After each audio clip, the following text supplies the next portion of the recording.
नमस्कार दोस्तों, मैं अपने YouTube channel law info by Devendra Upadhyay में आप सभी का स्वागत करता हूं। आज मैं आपको सेक्शन 138 नेगोशिएबल इंस्ट्रूमेंट एक्ट के अंतर्गत होने वाली परेशानियों से बचाव के कुछ तरीके आपके सामने शेयर करूंगा। दोस्तों, जैसा कि आप जानते हैं कि जैसे ही हम किसी बैंक में खाता खोलते हैं, हमारी सुविधा के लिए बैंक के द्वारा हमारा खाता खोलने के बाद हमें एक चेक प्रदान किया जाता है। इस चेक का उपयोग हम उस समय कर सकते हैं जब या तो हम बैंक नहीं जा सकते हैं या हम किसी व्यक्ति को ऑथराइज़ करते हैं कि वो हमारे अनुपस्थिति में भी उक्त चेक में भरी गई रकम को प्राप्त कर सके। दोस्तों, हम आमतौर से अपनी किसी आवश्यकताओं के कारण या कभी कर्ज लेने के वास्ते आमतौर से हम लोग चेक प्रदान कर देते हैं और वो चेक बाद में हमारी परेशानी का सबब बनता है। इसलिए मित्रों, आप लोगों से मैं ये जानकारी साझा कर रहा हूँ कि यदि आप किसी को चेक देते हैं तो उस चेक को ऐसी व्यवस्था रखें कि जिस तारीख को आपने चेक प्रदान किया है, जिस तारीख का चेक प्रदान किया है, उस तारीख को आपके बैंक के खाते में उतनी रकम हो, पर्याप्त रकम हो। और यदि आपके खाते में पर्याप्त रकम नहीं है तो आपका बैंकर आपके चेक को अनादरित कर देगा। इसका परिणाम बहुत ही गंदा होता है। आमतौर से क्या होता है कि हम लोग कभी भी कर्ज लेते हैं किसी से तो उसको ब्लैंक चेक दे देते हैं। ब्लैंक चेक आपको कभी भी नहीं देना है। ये आपके परेशानियों का बहुत बड़ा कारण भविष्य में होगा, इस बात को आप मान लीजिएगा।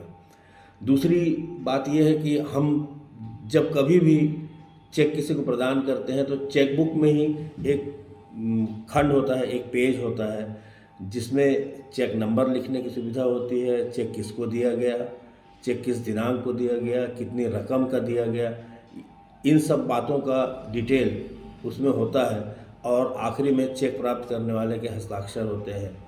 तो इस सेक्शन को भी आपको भरना अति आवश्यक है।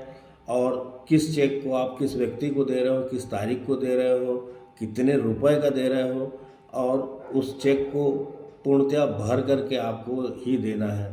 पीडी चेक्स वगैरह नहीं देना है, न ही उसमें तारीख ना हो या उसमें रकम न भरी गई हो। ऐसी गलती आप कभी भी मत करेंगे, ये आप लोगों को मैं जानकारी दे रहा हूँ। दूसरी बात ये है कि आमतौर से जितने भी केस आते हैं वो या तो किसी सूदखोर से आपके द्वारा कोई पैसा लिया गया है और उसको लापरवाही पूर्वक आपके द्वारा चेक दे दिया गया है। आपने लिया 20,000 है, वो 2 लाख रुपए भर करके उसे न्यायालय में पेश कर देता है और आप न्यायालय में चिल्लाते रहते हैं कि मैंने साहब 20,000 रुपये लिया था, 20,000 रुपये लिया था, या कम रकम लिया था। जो रकम ये बता रहे हैं वो रकम मेरे द्वारा नहीं ली गई थी। तो यदि आप उस चेक का जो स्लिप है उस पर यदि आप उससे साइन करा करके और उसकी पूरी बातों को भर करके कि तो आप जो है कोर्ट में अपनी बातों को रख सकते हैं और कोर्ट भी आपकी बातों को कंसिडर करेगा।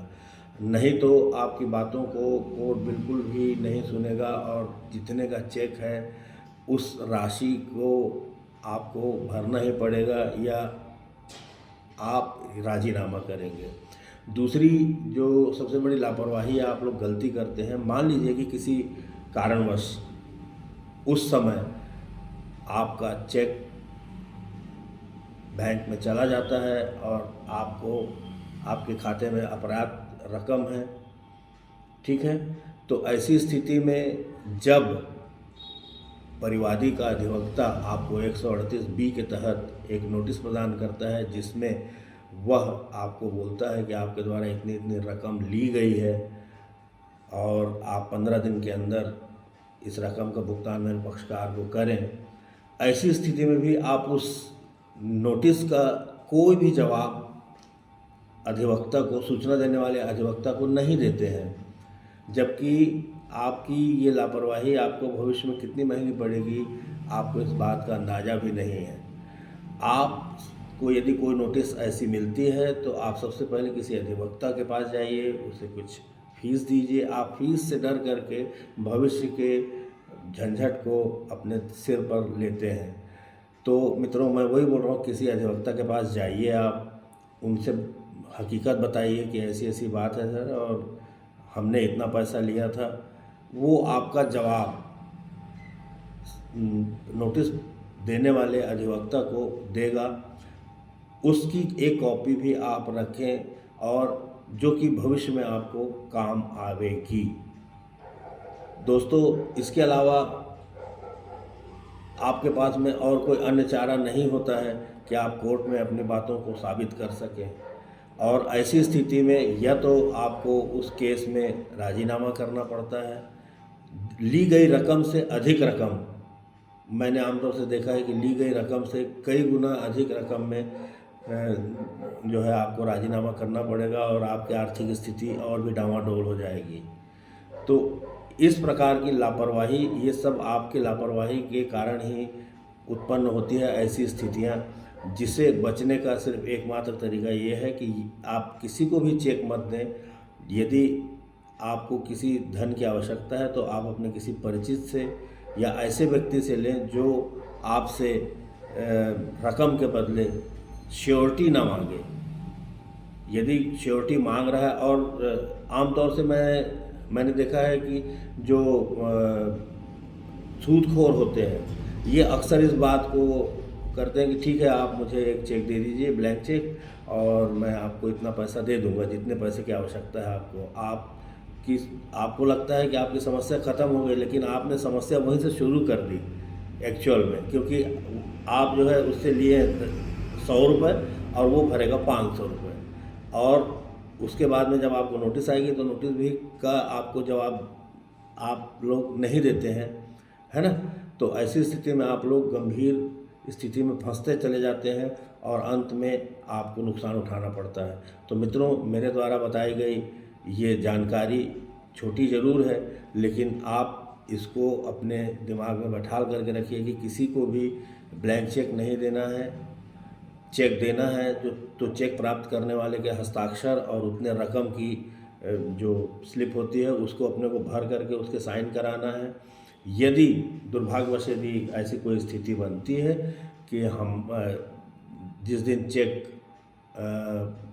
जो है चेक का जो अदाता है वो लेकर के बैंक में प्रस्तुत करता है, ड्रॉअर के द्वारा यदि पेश किया जाता है और दुर्भाग्य से रकम नहीं है, तो यदि कोई नोटिस आती है आपके पास, तो या तो 15 दिवस के अंदर उक्त रकम की अदायगी आपके द्वारा कर दी जाएगी, तब भी आप कोर्ट में आने से बच जाएंगे।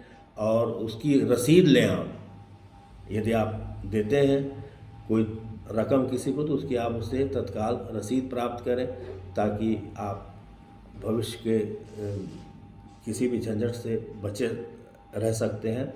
दूसरी बात, यदि आप किसी अधिवक्ता के पास जाइए और यदि आपको सूचना में दी गई जो रकम है वो आपकी ली गई रकम से अधिक है, तो आप अपने अधिवक्ता को बताइए और उस नोटिस का जवाब भिजवाइए, ताकि इन फ्यूचर आप अपनी बातों को कोर्ट में रख सकें।